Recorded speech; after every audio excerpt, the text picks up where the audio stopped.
कभी-कभी पढ़ाई की शुरुआत किताब खोलने से नहीं, बल्कि किताबों को सही जगह रखने से भी होती है। जब हमारे सामने बहुत सारी किताबें होती हैं, तो दिमाग पढ़ाई से ज़्यादा इस बात में उलझ जाता है कि आखिर शुरू कहाँ से करूँ? इसीलिए आज मैंने सबसे पहला काम किया कि अपनी सारी किताबों को एक जगह इकट्ठा किया और फिर खुद से एक सवाल पूछा कि क्या मुझे सच में इन किताबों की ज़रूरत है? आप चाहे किसी भी एग्ज़ाम की प्रिपरेशन कर रहे हों, आपको सिर्फ़ उन्हीं किताबों को अपने सामने रखना चाहिए, जो आपको उस लक्ष्य तक पहुँचा सकती है। बाकी किताबें चाहे कितनी भी अच्छी क्यों ना हो, अभी उनकी ज़रूरत नहीं। क्योंकि तैयारी में सबसे बड़ी गलती यही होती है कि हम हर किताब को पढ़ना चाहते हैं, लेकिन कोई भी पूरी पढ़ नहीं पाते। तो आज मैंने अपनी पढ़ाई को आसान बनाने की कोशिश की।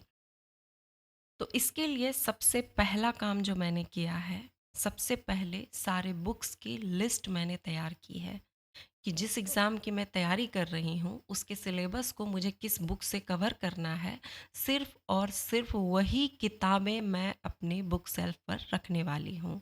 क्योंकि जितनी ज़्यादा किताबें आपके बुक शेल्फ़ पर रखी रहती हैं, उतनी ही ज़्यादा उलझन में हम लोग पड़े रहते हैं और जब-जब हम उन किताबों को देखते हैं तो हमें इतना पहाड़ जैसा लगता है कि इतने सारे बुक्स हमें पढ़ने हैं और यही सोच-सोच कर पढ़ाई कुछ भी नहीं हो पाता।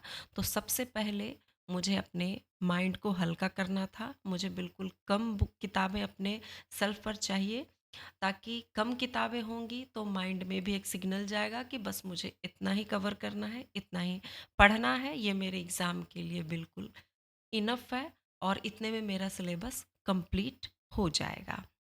तो अब से जो मेरी टेबल पर सिर्फ़ वही किताबें रहने वाली हैं, जिन्हें मैं अगले 7 दिनों तक पढ़ने वाली हूँ। 7 दिन इसलिए क्योंकि काफ़ी दिनों से मेरी पढ़ाई रुक सी गई थी, तो मैं देखना चाहती हूँ कि 1 सप्ताह में मैं वास्तव में कितना पढ़ पाती हूँ। फिर इसे हम लोग आगे बढ़ाएँगे क्योंकि प्लान बनाना आसान होता है, लेकिन उसे निभाना बहुत टफ हो जाता है। तो सबसे पहले 7 डेज़ तक देखते हैं, उसके बाद आगे का देखेंगे। तो आज का जो स्टडी टारगेट जो ये सब काम निपटाने के बाद जो मैंने पहला टारगेट आज मैंने पूरा किया कि मैंने क्लास 7 की एनसीईआरटी का साइंस मैं कर रही हूँ। तो उसमें जो कुछ चैप्टर मेरे बचे हुए थे मैंने उसे कंप्लीट किया क्योंकि मैं मानती हूँ कि छोटी-छोटी जीत ही बड़े लक्ष्य तक पहुँचाती है।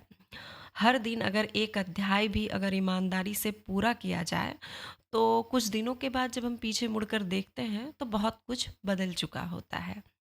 अगर आप भी किसी कॉम्पिटिटिव एग्ज़ाम की तैयारी कर रहे हैं, तो आज ही अपनी किताबों को देखिए। जो इस समय ज़रूरी नहीं है, उन्हें कुछ दिनों के लिए हटा दीजिए, क्योंकि फ़ोकस का मतलब ज़्यादा पढ़ना नहीं, बल्कि सही चीज़ें पढ़ना है।